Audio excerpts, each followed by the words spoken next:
이번에는 법률방송 이메일을 통해 접수된 여러분들의 고민 해결해 보도록 하겠습니다. 남편이 성매매한 사실을 알게 됐습니다. 남편 휴대전화에서 카드 결제 문자를 캡처해뒀고 친구와 관련 내용을 주고받은 메시지도 캡처해서 제 휴대폰으로 전송해서 저장해뒀습니다. 사실 그동안 부부관계가 소원했고 남편이 아들에게도 관심이 없는 듯 굴어서 저는 이혼을 원했는데요.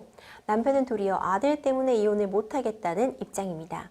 8년째 부부로 지내곤 있지만 주부로 살아온 저에게 남은 건 300만 원 뿐이네요. 이혼 말 나온 그날부터 남편은 생활비도 주지 않습니다.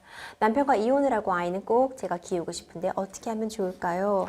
이런 사유 접수가 되었군요. 변호사님 이번 사연 어떻게 보셨어요? 네, 좀 굉장히 매우 안타까운 사연인데요. 특히 이제 이혼을 원하시는 이제 여성분 입장에서 이런 경제력, 이혼 후에 내가 과연 독립할 수 있을까 이런 고민을 그렇죠. 하시는 분들이 많아서 이 사연도 굉장히 좀 그런 거에 해당하는 것 같아서 마음이 좀 아프네요. 네.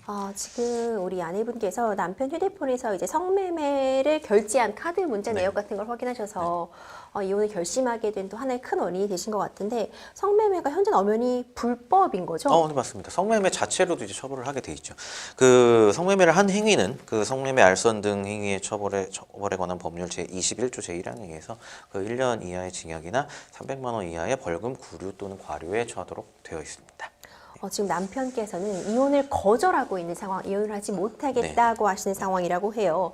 이 두 분이 이혼의 의사가 합치가 되지 않는다면 결국 상담자님 이혼 원하시면 소송을 가셔야 되는 거죠? 네, 맞습니다. 그 뭐 양자가 이혼 의사 합치가 있으면 당연히 뭐 협의 이혼을 통해서 이제 이혼을 진행하시면 되고요. 그럼 가장 이제 깔끔한데 한쪽만 이혼을 원하고 한쪽이 이혼을 원하지 않는다 하면은 이혼을 원하는 쪽에서 이제 소송을 하는 방법밖에는 없는데, 근데 이 부분에서 이제 실무적으로 사실 유념을 해 두셔야 될 부분이 보통 이제 우리 가상소송법은 이제 조정전치주의라고 해서 그 이혼 청구 소송을 한다고 해도 한 번은 이제 조정을 필수적으로 거치게 되어 있습니다. 예, 그래서 조정이라는 게 양다자가 이제 합의 자리를 만드는 건데, 보통 이제 이혼 소송을 이제 한쪽 나만 이혼하고 싶어서 이혼 소송을 진행해서 한다고 해도 이 조정 과정에서 굉장히 상호 간에 어떤 좀 대화를 하게 된다든지 이 상황이 도저히 이제 이혼을 할 수밖에 없는 상황이구나 이런 부분을 좀 설득을 하게 된다든지 다양한 이런 대화를 하게 되면 보통 좀 다양한 이런 이슈들을 이해를 하게 되거든요. 상호의 입장에 대해서. 그래서 사실 뭐 퍼센테이지까지 따지긴 좀 뭐하지만 한 반 이상은 조정에서 사실 어떻게 보면 이것도 일종의 협의 이혼이죠. 합의를 통해서 이혼을 하게 되는 경우가 사실 꽤 많기 때문에 실무적으로는. 그래서 내가 이거 소송까지 해서 막 판결문까지 받아야 되는 네. 상황이냐 이런 걸 많이 상담을 하시는데, 그런 부분을 크게 너무 걱정까지 하실 필요는 없다. 이 부분 하나 좀 실무적인 사례를 좀 말씀드리는 게 좋을 것 같아요. 변호사님, 남편의 성매매를 이유로 해서 이제 이혼을 하게 되시는 경우 이혼의 이혼의 유책 사유가 남편에게 있으니까 위자료 청구 이런 거 가능할까요? 물론 예, 가능합니다. 그 성매매도 일종의 배우자에 대한 부정행위에 해당하는 부분이죠. 그래서 일단 이혼 사유로서 민법 제840조 제1호에 배우자의 부정행위에 해당하게 되고요.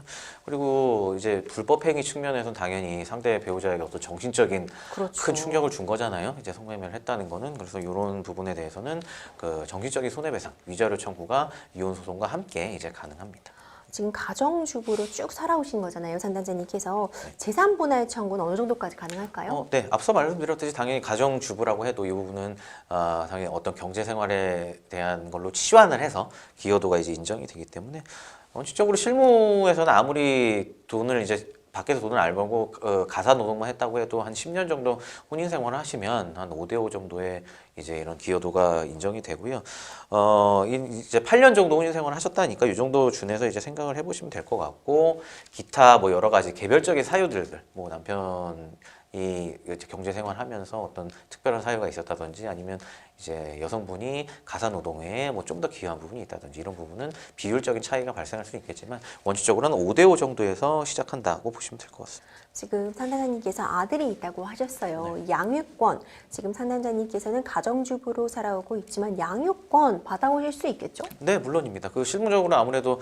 여성분들이 이제 자녀를 양육하는 뭐 양육 나이에 따라서 좀 차이가 있지만 그 자녀를 양육하는 데는 아무래도 좀 더 현실적으로 유리하다 이런 입장을 법원도 갖고 있기 때문에 아무래도 양육권은 이제 어머니한테 가는 경우가 굉장히 실무적으로 특별한 경우가 아닌 경우는 많고요. 다만 이제 사안을 개별적으로 좀 따져봤을 때 누구한테 양육권을 줬을 때 특별히 좀 문제가 된다든지 어머님에게 어떤 뭐 정신적인 문제가 있다든지 아니면 경제적으로 심하게 궁핍하다든지 뭐 도저히 이제 아이를 양육할 만한 사정이 안 된다 이런 상황이 있으면 양육권이 아버지한테 갈 수도 있지만 아무래도 실무에서는 한 6대4, 7대3 정도로 이제 어머님께 양육권이 갈 확률이 높습니다.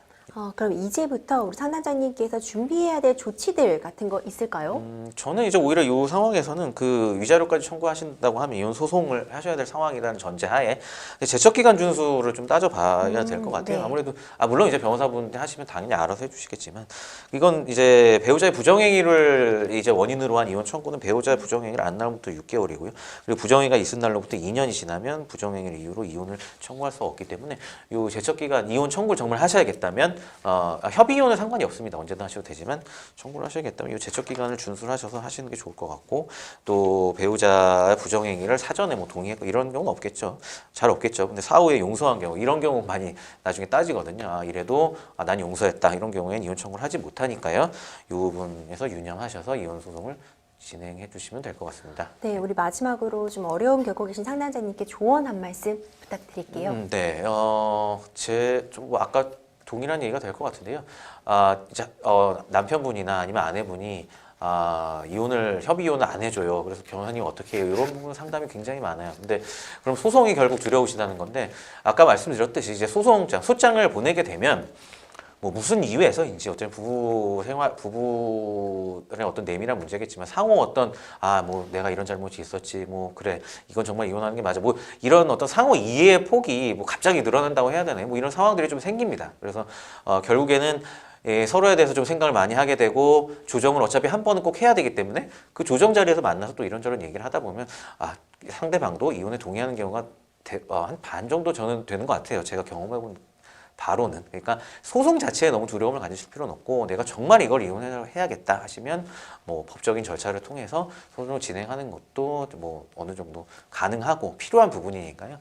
그 부분에 대해서 너무 두려워하실 필요는 없을 것 같습니다. 네, 맞습니다. 이혼 정말 쉽지 않은 과정이죠. 하지만 더 나은 미래를 위해 이혼 결심하신 상황이라면 좀 법률적인 조언과 뭐 심리 상담 등 필요하신다면 모든 조치들을 좀 함께 하셔서 원만하게 큰 아픔 없이 좀 해결되시기를 바라봅니다.